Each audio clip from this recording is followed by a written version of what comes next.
All right, well, let's get into it. We got it. There's only one place to start, Rob Parker, and that is the place you just left. Yes. The NBA All-Star Game, and I'm just going to put it out there. People know I don't rant and rave about everything. I don't just, give props where props aren't due. Props to the NBA and their players. Props first to the league for being creative and coming up with the Elam ending where, the first team that scores 24 points in the fourth quarter won, so there was no clock. I thought that was fantastic. The only thing I would change about that, you hate to see the game end on a free throw. So how about, look, it's kind of an open gym type thing they were doing. So make it you got to win by 2. It still could end on free throws, I guess, but still, at least that makes it a little bit better. But maybe you got to win by 2 or win by 3 or something like that. But anyway, I thought that was great. And I thought the fact that you could win a quarter, it was like you got new life after every quarter. So, for instance, the first quarter, Team LeBron blew away Team Giannis by 11 points. But the second quarter, Team Giannis wins by 21. So instead of it just continuing to be a blowout and maybe gets out of hand, it became a competitive game, and the third quarter was tied. And obviously we saw what we did in the fourth. So I thought the format challenged all of the players to really ball out. And I'm telling you, Rob Parker, I don't think I'm just caught up in the moment. You might say I'm a prisoner of the moment, but the accurate term is prophet of the moment. Oh, is that what it is? So think about that before you put that on me. You already know what I'm going to say. I don't remember an all-star game where they played this hard. Now, I was one, unlike a lot of people, I was one that has always enjoyed the all-star game. I've loved the all-star game really up until like 2014. I thought 2014 was where it really fell off the rails and just became unwatchable because they just start shooting too many three-pointers and was getting bad, wide open dunks in the lane. So I think this all-star game, here's what I'm going to end with, and then I know you want to go in. Rob Parker, I don't know when the last time was that we saw that type of collection of talent on the floor going at it so hard. Now, I'm not saying they were the best. It was the best quality of basketball. Obviously, great teams, Golden State, the Bulls of Jordan, the Lakers and Bird, Celtics, and, even various teams in the finals, the Spurs and the Heat. They've played a higher quality of basketball because you're a team. You got teamwork, you got chemistry, you got camaraderie, you got strategy and all that. So I'm not saying the quality was that high. I'm just saying, when is the last time you had that many great players going at it that hard? That's what I'm saying. And I don't know. I mean, that was fantastic. I thought it was just tremendous. So kudos and props to the NBA and its players for going out. And I think it was suitable on a weekend where they honored Kobe Bryant, a guy that played as hard as anybody, left it all out on the floor. I thought it was appropriate that they did just that in the All-Star game. And I hate to rain on your parade, Chris Broussard, but you already know you're a prisoner of the moment. Everybody feels good. Oh, the fourth quarter was so good. Oh, my goodness gracious. It was unbelievable. Here's my only problem. I always thought they weren't playing hard because they were afraid to get hurt and all that. So if you could play like this, why does it have to be only the fourth quarter? Just play a basketball game. They could play a basketball game for the whole game and just try, like you go and play pickup. You try to win, right? You play. Right. You're not going to do anything, no roughhousing, no dirty plays, Chris.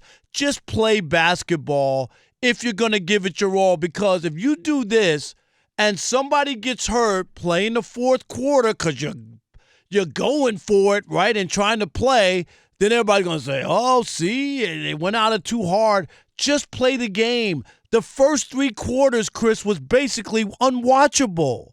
It was similar. Am I very right? Similar to what it was, probably a tad. I mean, like a smidgen better than the last few years. I was in the building. For the most part, it was bad. I was in the building, and I couldn't. And it stank. I mean, it was stinky. I was like, oh my God. And then knowing where the next three All-Star games are, I was like, is this going to be my last All-Star game? Because you said, was it Indianapolis, Cleveland, and Utah? And Utah are the next three All-Star games. It might be a while before I show up to Chris, you might not be either. Cleveland, I'll be there because my folks are there. Right. Cleveland! But I mean, Indiana and Utah. But anyway, so that's my only complaint, Chris. If you're going to do it, if you can do it in the fourth quarter, which they showed us, they could play. You got to admit, though, the fourth you were. I'm good, but I'm saying, why can't we just play a game? No roughhousing. Nobody's trying to undercut anybody, hurt anybody. Just play like you would pick up a pickup basketball game where you're trying to win the game and not make it. We could have that for an entire game. Sub guys in and out. Play some guys. We saw Kawhi in the first half go crazy, right? But let there be a little more resistance, a little defense, not just letting guys get to the rim. I'm not trying to get anybody hurt, but I was bummed out that they just waited till the last quarter to actually play basketball. I think that they could play basketball before that, and that's my only knock. I got a few things to say to answer a lot of your questions about it. Number one, and you're right, as I'm watching the fourth quarter, my first thought is, this is awesome. Right. Look at them compete. This is great. My second thought, which I think is a little unfounded, but my second thought was, man, I hope nobody gets hurt. No, I get it. All right, but you know this, Rob. We've covered sports long enough, and it's become a cliche, but I think it's true. You're more likely to get hurt when you're not playing hard. So I don't think that we need to worry. And I don't think the reason they're not playing hard the first three quarters, I don't think it's mainly we don't want to get injured. Yeah, of course, if guys are really going at it, you can catch an elbow, you can catch a forearm, of course. So that does get easier to get hurt when you're playing hard. But for the most part, you can turn an ankle, you can, get injured even if you're out there lollygagging. So I don't think that's the main reason, number one. Number two, Rob, remember, you've got to play pretty much everybody. So during the first three quarters, you're playing, you're running in the second unit, the reserves, you're mixing things up. So there's no strategy, there's no plays. So that's, I think, takes away the competitiveness too. And I also think historically, Rob, and I think this has always been great about the All-Star game until the last few years. Historically, the first three quarters, they're putting on a show. You go back to Isaiah Thomas, Michael Jordan, Magic Johnson, Dr. J. The first three quarters, you're doing things you're not going to do in a real game. You're trying dunks. Tracy McGrady was the first I ever saw in a game throw it off the backboard and dunk it. He did that in an All-Star game because at that time, you wouldn't dare try that in a real game. Guys are working on their handle, showing off their handle, throwing crazy alley-oops. And it used to be good because the nature of the game was more, the game was more closer to the basket, closer to the paint. And so there was natural resistance because if you threw an alley-oop, there were defenders in the paint.